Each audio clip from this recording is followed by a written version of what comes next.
You know those days when you think you have a bad day at work? Maybe the internet goes down or the coffee's just terrible? Well, whatever you're thinking of, just hold that thought. We're about to take a trip back to the Middle Ages, a time when a bad day at work meant something, well, a whole lot stranger. It's a fantastic question, right? When you picture medieval jobs, you probably think of knights or maybe blacksmiths, but that's barely scratching the surface. The reality was so much weirder, so much more complex. We're going to dive into some professions that will absolutely make you look at your own job a little differently. Because what seems completely bizarre to us now, that was just another Tuesday for them. And these weren't some kind of weird side gigs. These were essential jobs that kept the wheels of society turning. Everything from cleaning clothes with questionable ingredients to literally powering construction with human muscle. So, to make sense of all this weirdness, we've broken it down into a few parts. First, we'll get into the jobs that were just plain gross, but totally necessary. Then, we'll look at the roles that revolved around death and belief. After that, we'll explore the jobs that were basically human-powered machines, and we'll finish up with roles defined by power and status before asking what it all really tells us about the past. Okay, let's just dive right in, shall we? First up are the jobs you would definitely not want to talk about at the local pub.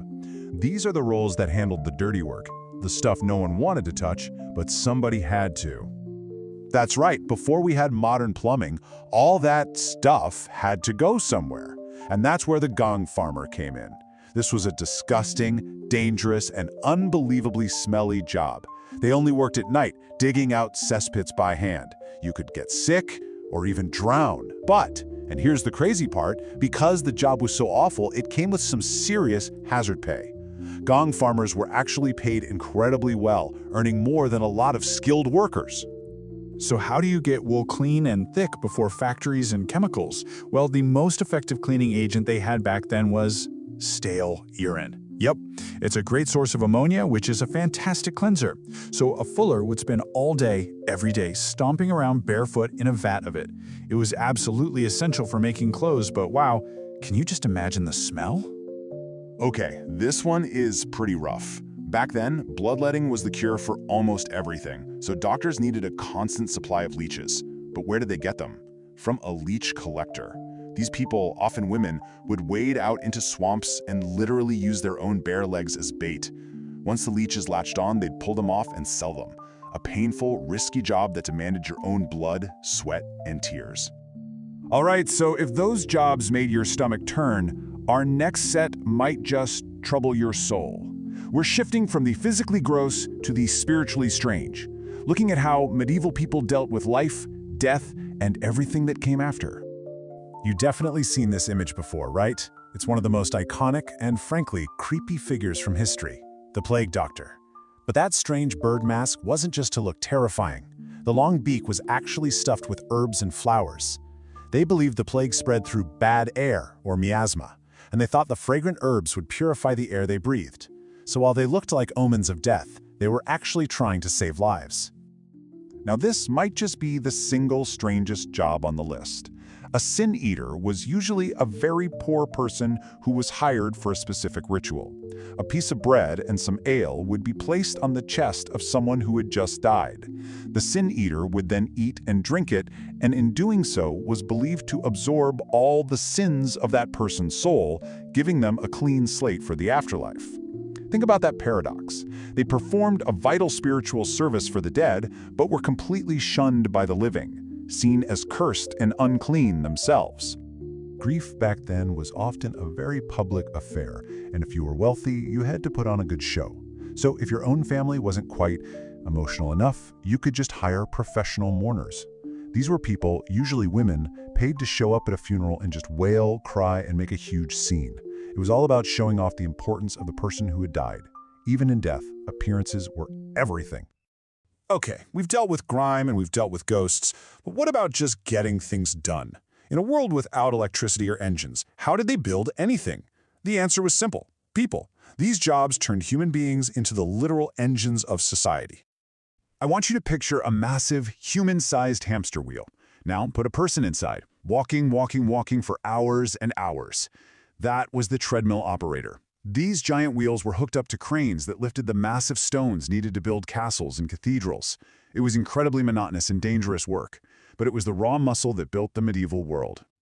So before alarm clocks, how did you make sure you got to work on time? Simple. You'd hire a knocker-up. This person's entire job was to walk around town before dawn with a really long stick and tap on your bedroom window until you woke up. It's so brilliantly simple, a completely human solution to a problem we all still have today. See, not every job was miserable. This one sounds like a dream. The ale taster was a respected local official, and it makes sense because ale was a staple of the diet. It was often much safer to drink than water. So the ale taster's job was to go from pub to pub, sampling the local brews to make sure they were good quality and not watered down.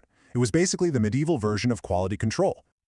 For our last category, we're looking at jobs that only existed because of the strict social ladder of the Middle Ages. These roles tell us a ton about power, class, and justice, from the highest royal court right down to the town square.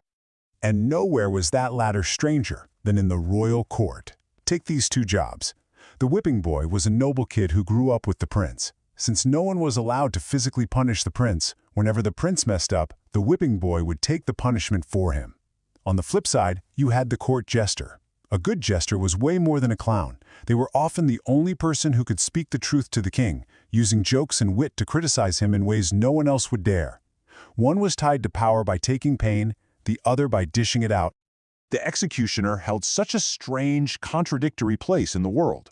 On one hand, their job was absolutely essential for law and order. They were a tool of the state. But on the other hand, they were feared and totally ostracized. People considered them unclean because of their bloody work. They were a necessary evil that no one wanted to live next door to. So when you lay a few of these out side by side, you see some really interesting trade-offs. The gong farmer got high pay but faced high danger and had zero social status. The leech collector had it even worse. Low pay, medium danger, and was also at the very bottom of the social ladder. And then there's the jester, whose life was a total gamble. One day you're the king's favorite advisor, the next you're out on the street. It all depended on your wit. So, after all that, what's the big takeaway? Is this all just a bunch of weird historical trivia? No, not at all. These jobs are so much more than that.